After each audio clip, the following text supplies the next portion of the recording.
मित्रांनो, असा जर एखादा ट्रक वळत असेल तर तुम्ही थांबा, त्याच्या समोरून जाऊ नका जशी समोरून वाहनं चाललेत. कारण ट्रकची लेफ्ट हँड साईड थोडी ब्लाइंड स्पॉट मध्ये मोडते, त्याला दिसणार नाही गाडी टच होण्याचे चान्सेस. लर्निंग स्टुडंट खास तुमच्यासाठी सांगतोय मी. द्या रेस, द्या हळूहळू तुझ्या मॅडम. चला द्या रेस, वाढवा रेसची लेवल. थोडा फ्री झाला रोड, क्लच दाबून सेकंड गिअर, पटकन सोडा क्लच. बघा आरशात किती ट्रॅफिक जाम झाले एकट्या ट्रकमुळे.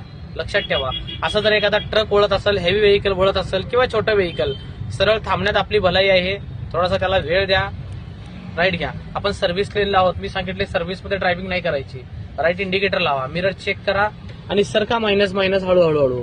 आता सर्व्हिस लेनमध्ये सांगितले मी तुम्हाला, बस थांबा, रिक्षा, नो पार्किंग, भाजीवाले, फळवाले, आंबेवाले, चिकूवाले, टमाटरवाले सगळेच भेटणार तुम्हाला.